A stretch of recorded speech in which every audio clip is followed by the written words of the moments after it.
그 상표법에 보면 그 목적에 대해서 뭐냐, 상표법을 가지고 상표 제도를 두고 또 상표를 사용하는 행위를 규제하는 목적이 뭐냐. 첫째가 상표법은 출처 표시입니다. 뭐 상표법 출처 표시의 말은 없지만 상표의 실제로 그 전체적인 법 질서와 그리고 판례와 실무를 압축해서 말씀드리자면 우리나라에서는 일단 뭐 외국에서는 품질 보존 기능도 상당히 중요하다고 보는 경우도 있는데 우리나라는 아직까지도 출처 표시로 보고 있고, 그리고 출처 표시라는 건 결국은 신용 유지죠. 왜냐하면 이 제품이 누가 만든 거냐, 이 제품을 누가 판매하는 거냐, 이 서비스를 누가 제공하는 거냐 하는 부분은 결국 출처 표시랑 관련된 얘기고, 그게 결국 신용이랑 관련된 겁니다. 내가 이 상표를 믿고 내가 아는 그 업체가 만든 거라고 믿고 사는 거죠. 결국 그 거래 신용을 갖다가 유지하기 위해서 상표라는 제도가 있는 것이고, 그래서 상표는 첫째가 출처 표시다, 그렇게 생각하시면 됩니다. 그러면 상표 효력이 없는 부분은 무엇이냐? 거꾸로 이제 이렇게 생각하시면 되겠죠. 출처 표시가 하기가 애매한 경우, 그 경우가 상표로서의 효력이 없는 부분이라고 생각하시면 됩니다.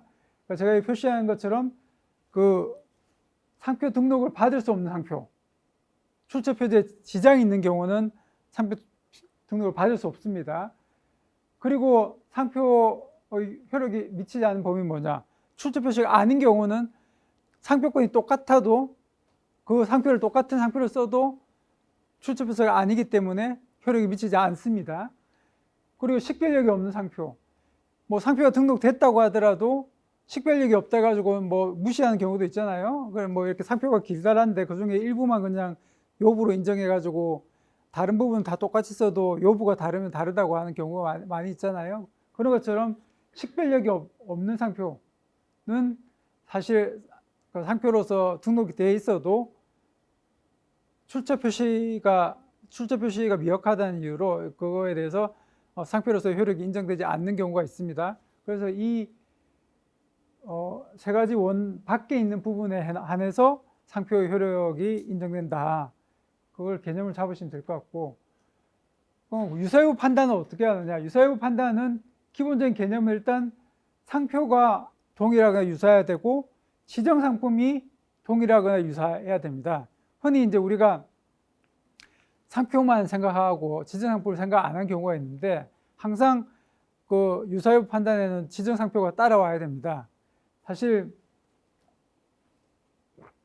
기업에서는 이 상표를 등록할 때 그게 항상 예산을 따지잖아요. 그러면 그 지정 상품별로 수수료를 내게 돼 있어요. 상표 등록료를 내게 돼 있고, 그렇다면 출원료를 내게 되는데 그 비용적인 문제를 계산 안 할 수 없는데, 그럼 모든 지정 상품에 다 등록하고 싶지만 실제로는 우리 회사가 비즈니스를 하고 있는 부분만 등록하자, 이렇게 되는 겁니다. 근데 가끔 이제 그렇게 해서 회사가 아주 크고 대기업이 됐어요. 그 상표는 주지 전문 상표가 됐고요. 그러면 이 자기가 지정 상품으로 등록 안 한 지정 상품이나 지정 서비스업 부분에 똑같은 상표를 쓰면서 등록할 수가 있거든요. 그러니까 근데 그거는 사실은 상표법상으로 잡을 수가 없어요. 왜냐하면 침해가 아니기 때문에. 왜냐하면 지정 상품이 같아야만 상표법으로 잡을 수가 있거든요. 그렇기 때문에 여러 가지 문제가 많이 생겨요. 예, 그래서 나중에 이제 상표법도 주주 전용 상표를 모방하기 위해서 지정 상품이 다르더라도 뭐 이렇게 등록하는 경우에는 몇 가지 등록도 제한을 두고, 특히 또 부정경쟁방지법으로 잡고 이런 규정을 두게 됐는데, 원래는 그렇지 않았어요. 원래는 지정 상품을 반드시 따져가지고 너희가 모든 지정 상품에서 다 상표 보호를 받고 싶으면 다 등록해라, 이렇게 했던 것입니다.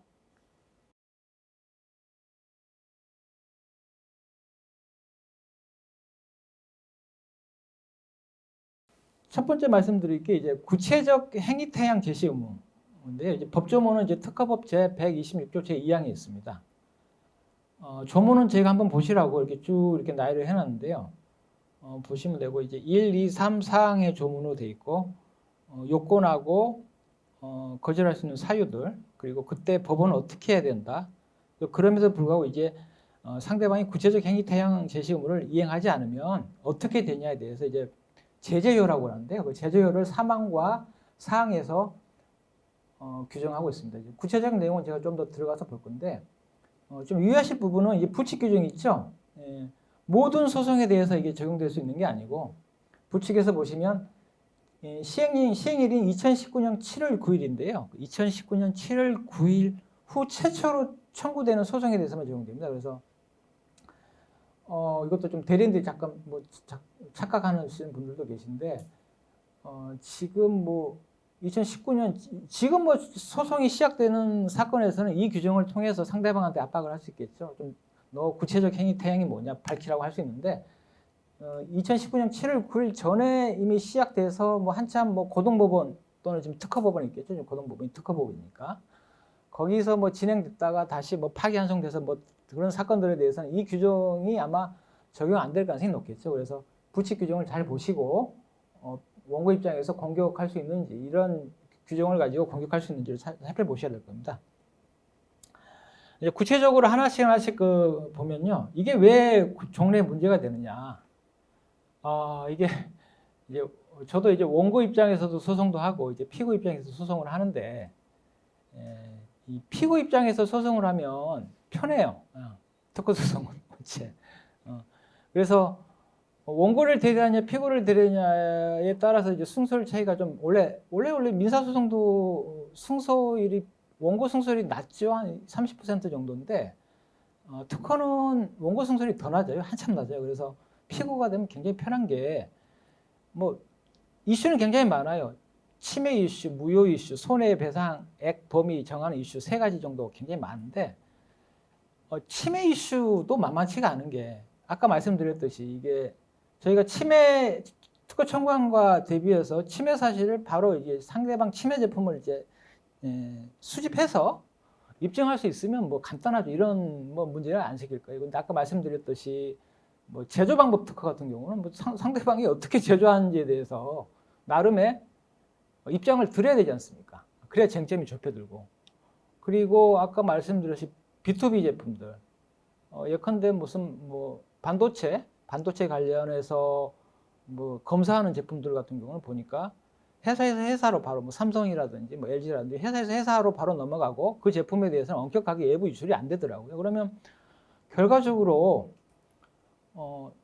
특허권자 입장에서는 소장했다가 일단 침해 사실을 입증하는 뭐 주장도 해야 되고 입증도 해야 되지 않습니까? 근데 이게 쉽지만은 않죠. 그래도 그럼에도 불구하고 일단 주장을 하면 상대방이 이제 답변을 하는데 상대방이 이렇게 이런지야 저는 침해하고 있지 않습니다 해서 그냥 끝나버리는 거죠.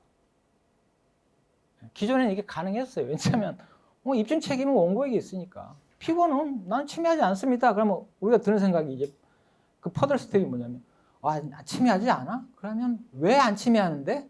구성 요소가 이 사건 특허의 구성 요소가 4가지인데 4개 중에 어느 건 침해하고 어느 건 포함하고 어느 건 비포함한지 대해서 밝혀라고 이제 상대방은 얘기를 하죠. 그 구성명이라고 뭐 재판부를 통해서 구성명을 해달라라고 얘기를 하는데 그 제가 버틴다고 하는데 피고 대리 입장에서는 시간 벌 수가 있어요. 버틸 수가 있어요.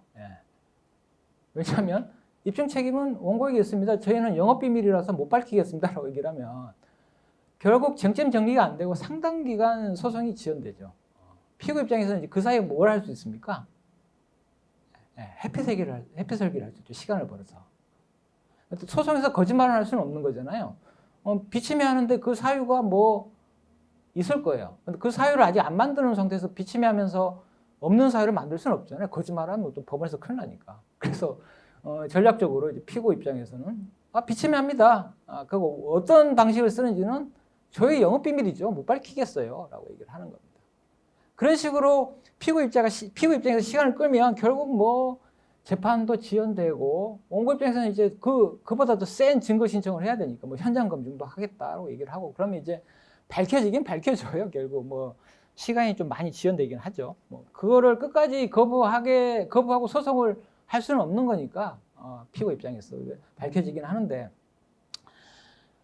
이렇게 그런 식으로 극단적으로 피고가 부인했을 경우에 재판 절차가 상당히 지연되는 거죠. 그런 걸 막겠다 해서 들어온 게 이제 구체적 행위 태양 제시 의무입니다.